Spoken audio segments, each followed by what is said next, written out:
नहमदुहु व नसल्ली अला रसूलिल्लाहिल करीम अम्मा बाद फ़ौज़ु बिल्लाहि मिनश शैतानिर रजीम बिस्मिल्लाहिर रहमानिर रहीम। आप सब लोगों को बड़ी शॉर्ट नोटिस पे यहाँ जहमत देने की एक ही गर्ज है। आप सब लोग भी वाकिफ़ होंगे कि ऑल पार्टी मीट बुलाई गई है दिल्ली के ज़रिए। नरेंद्र मोदी अमित शाह को फाइनली कुछ ख्याल आया कश्मीरियों का, और उन्होंने हम सब पे एक एहसान किया है, कलेक्टिव एहसान किया है कश्मीरी नेशन पे, कि उन्होंने ये ऐलान किया है भाई हम ऑल पार्टी मीटिंग कर रहे हैं। तो पार्टी का मौक़िफ़ in absence of my beloved leader engineer Abdul Rashid, who has been languishing in incarceration for last 2.5 years, I put forward the view of my party बहैसियत spokesperson Awami Ittehad party. जो हमारे एहसासात अपने जज्बात है वो हम सारी कौम के सामने रखना चाहेंगे। पहले ही हम इस बात को मुस्तरद करते हैं, we are not going to participate in this meet come what may. चाहे इन्विटेशन हो नहीं हो, उसके वजूहात कुछ हैं। आप सब लोग, मैं आपको ले जाना चाहूँगा 5 अगस्त 2019 को, जब तमाम मीडिया पर क्लैम्प डाउन किया गया, फ़ोन लाइंस कट की गई, हमारे लीडरों को, एक्टिविस्ट को घर से उठाया गया, पूरी कश्मीर को it was converted, Kashmir was converted to an open jail. We suffered losses of more than 1 lakh crore. 2.5 years have passed, people are dying on the streets. उस बच्चे को कौन इंसाफ देगा जिसके बाप की तनख्वाह बंद किया आपने और उसके बाद उसको खुदकुशी करनी पड़ी? कौन देगा उस ट्रेडर्स ऑर्गेनाइजेशन को, उन बस वालों को जो अपने बस के पुर्जे बेच रहे थे बेसिक सर्वाइवल के लिए? कौन जवाब देगा? 1 लाख करोड़ का नुकसान हुआ, 2 से 3 लाख लोगों की नौकरी चली गई, इसका कौन हिसाब देगा? If today we participate in this meeting with BJP, which is de facto BJP, it would be a sort of collaboration. I am asking PHD also. PHD के लीडर यहां जब आते हैं वो नेल्सन मंडेला बन जाते हैं। फारूक अब्दुल्ला एमपी है, असदुद्दीन ओवैसी भी अपनी पार्टी से एक ही एमपी है। जब वो अपने लोगों के एहसासात, उनके जज्बात पार्लियामेंट के अंदर बोल सकते हैं, तो फारूक अब्दुल्ला के मुंह में क्यों दही जम जाता है? क्या यह वाजिब सवाल नहीं है? आज मैं अपनी पार्टी के हिसाब से बोल रहा हूं कि we are not going to be part of this meeting. कोई ट्रैक 2, कोई ट्रैक 3 पर, इरेस्पेक्टिव ऑफ द फैक्ट कि Rashid sahab is in jail, we will not capitulate, we will not surrender in front of them. We are not participating in this meeting. That is the first point. Second point, जो आज बड़े हमदर्द बन गए कश्मीरियों के, PHD, people's alliance for Gupkar declaration. 2-3 सवाल है मेरे मुख्तसर उनके लिए। पहले कि ये इलेक्शन से पहले ही क्यों एक्टिव हो जाते हैं? डीडीसी के वक्त आप देखेंगे गुपकार वाले हर जगह थे। अभी इनको पता है असेंबली इलेक्शन होने वाले 7-8 महीनों में, दोबारा गुपकार वाले आ गए। मेरी एक लिमिटेड पॉइंट है इनका। अगर गुपकार बोल रहा था कि भाई जितनी देर तक बीजेपी का यह मौक़िफ़ है, रिवोकेशन ऑफ 370 नहीं हो जाएगा वापस, आर्टिकल 370 उसी तरीके से रीइंस्टेट होगा जैसे बिफोर 5 अगस्त था, उतनी देर तक कोई बात नहीं होगी। तो रातों रात क्या चीज़ बदल गई है? Mehbooba, why has Mehbooba Mufti gone soft on BJP? या क्या यही वजूहत है कि इसके वजह से सरताज मंदी को रिलीज किया जाता है? Waheed Para is being shifted from one jail to another jail. PhD should come clean on all these points. Third is an advice, I will never speak to BJP, I will never speak to the present day government of India. This is a fascist regime. इन्होंने तो हिंदुस्तान के आइन की धज्जियां उड़ा के 370 खत्म किया। उसके बाद आपने देखा होगा 5 बजे सुबह महाराष्ट्र में हल्फ उठाते हैं, गवर्नर को बुलाया जाता है। ये वर्किंग है बीजेपी की। तो मैं हिंदुस्तान के लोगों से भी ये बोलता हूं, ये आपके भी फायदे के लिए है। क्या you should ponder over the fact कि कैसे अनकॉन्स्टिट्यूशनली आपने 370 को एब्रोगेट किया। लोगों के जो लॉसेस हुए, हमारी जो डिमांड्स है वो जस्ट डिमांड्स है। जो आपने कश्मीरियों के लिए किया, it was the blot on the Indian democracy. I am giving them 3 advices to the people of India, not to BJP. अगर आप चाहते हैं कि यहां पीस टेम्परेली ही सही रीइंस्टेट हो, सारे पॉलिटिकल लीडर्स को रिलीज किए, खा वो JKLF के यासिन मलिक साहब हो, खा वो शबीर शाह साहब हो, खा वो कासिम फोक्टू हो, जितने हमारे पॉलिटिकल लीडर्स हैं इरेस्पेक्टिव ऑफ पॉलिटिकल आइडियोलॉजी, उन सबको रिलीज किया जाए। ये पहली चीज होनी चाहिए अगर आप चाहते हैं अमन और चैन कश्मीर में वापस आए। दूसरा पॉइंट, आपने 370 किया।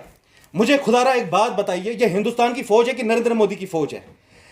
370 हटाना बीजेपी का मौकूफ था, यह हिंदुस्तान का मौकूफ नहीं था। आपने किस तरीके से आर्मी यहां डाली? तो क्या बीजेपी के पॉलिटिकल एजेंडा अचीव करने के लिए आर्मी और जो सारे सिक्योरिटी फोर्सेस है वो यूज किए जाएंगे? They should ponder upon. I am appealing all the Indian opposition parties, their parliamentarians, if you have a iota of honesty in you, you should answer on all these questions. Third point जो मैं दिल्ली को advice देना चाहूंगा, 1 लाख करोड़ का हमारा नुकसान हुआ, और अपनी पार्टी के बिहाफ पे, अपनी पार्टी मीन्स अवामी इत्तेहाद पार्टी, नहीं बीजेपी की अपनी पार्टी, केयर ऑफ अल्ताफ डाइथीन, ये मैं आपको बोल रहा हूं, अपनी तरफ से वादा दे रहा हूं, जो लॉसेस हुए 1 लाख करोड़ के, ये हमारा मौकूफ है। इस पे मैं आज आपको वर्ड देता हूं, 1 lakh crore we have suffer damages because of this BJP madness of 370।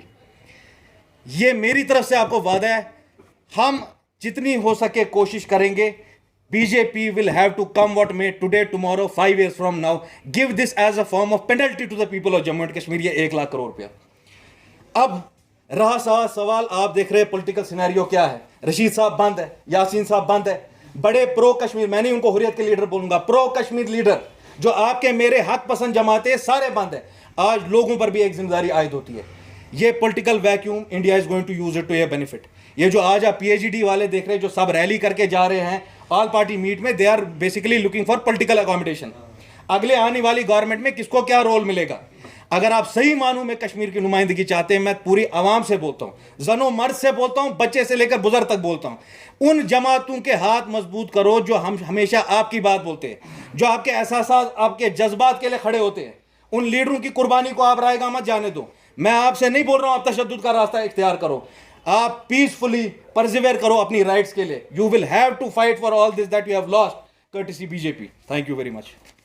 Sir, आपने PhD को टारगेट किया कि इलेक्शंस के आसपास ही नजर आते हैं जी। लंबा समय हो चुका है कि इंजीनियर रशीद साहब की पार्टी भी कहीं बाहर नजर नहीं है। जैसे ही आपने भी इसी, क्या आप कह सकते हैं कि you share the same ideology to just come out when you need some hype, when you talk about certain things, because many of the political prisoners जिनको आप कोट कर रहे हैं have already been released except for your once.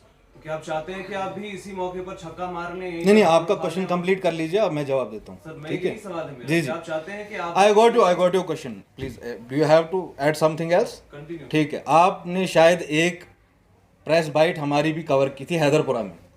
अगर हम छुपे होते या डके छुपे होते तो हम डंके की चोट पे यहाँ आके बात नहीं करते।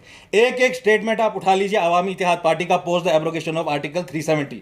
मैं आज डंके की चोट पे ये बोलता हूँ, अखबार डर जाते थे वो स्टेटमेंट निकालने से, हम नहीं डरते। मैं जिस दिन सियासत में आया मैंने कहा हमारी सियासत स्ट्रगल का नाम है, हमारी सियासत लोगों के हकूक के लिए जदोजहद का नाम है। हम जेल से डरने वाले नहीं हैं। 2.5 साल हो गए रशीद साहब को बंद, हमने किसी मौकूफ पे सरेंडर नहीं किया है। जो मेरा मौकूफ 5 अगस्त से पहले था कश्मीर पे, वो आज भी रहेगा, इंशाल्लाह मरते दम तक रहेगा। There will never be any compromise on that. रहा सवाल, आपने कहा कि हमारी प्रेजेंस कम आ रही है। आज मुझे यहाँ आना पड़ा कोरोना के amidst corona, thanks to the fact do you know we are living in an era of undeclared emergency. आपके अखबारों का क्या हाल होता है?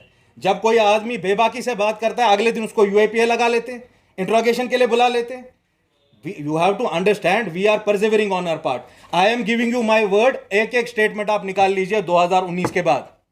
अगर आपको उन बातों में सदाकत नहीं आएगी, मैं किसी भी जगह आपके सवाल का जवाब देने के लिए तैयार हूँ। मेरा सवाल तो रह गया, क्या आप भी इसी मूवमेंट पे चाहते हैं? नहीं, हमने मैंने इसीलिए आपको जवाब दिया, हमने we have never relinquished our struggle any point. क्या आप भी चाहते हैं कि आप इसी मौके पे बात उठा लें ताकि आपके भी लीडर रिलीज हो जाए? नहीं, अल्हम्दुलिल्लाह हम चाहेंगे वो रिलीज हो जाए, मगर not on cost of any compromise. There will never be any compromise on 370, 35A और the core issue of Kashmir, never ever. और मैं आपको बोल रहा हूँ रशीद साहब 2.5 साल से है, हमने कोई ट्रैक 2 पे बात नहीं की। ये सरताज मदनी आज कैसे बाहर आ गए? आपने देखा नहीं है महबूबा मुफ्ती की करनी और कथनी में कितनी फर्क आ गई है? फारूक अब्दुल्ला और हमारे बिहेवियर में क्या है? You will be the better जज of that. Please give me the space. Our party secured 1 lakh votes. क्यों है ये बात? आप बड़े बड़े अखबारों से पूछे क्यों नहीं हमारे स्टेटमेंट्स इशू हो रहे हैं? Why has there been a media blackout of Jammu Kashmir Awami Ittehad party? Rashid साहब एक फर्ज है, उनके पीछे भी पार्टी बहुत बड़ी है। आप जब खुद आए, आपने खुद एक मेरी प्रेस वाइट कवर की होगी, जब हमने बेबाकी से बात की, हमने सदाकत से बात की। मेरी सियासत कश्मीरियों के लिए, to give you a credible voice which you have lost post 370। आप क्या बात बोल रहे हैं?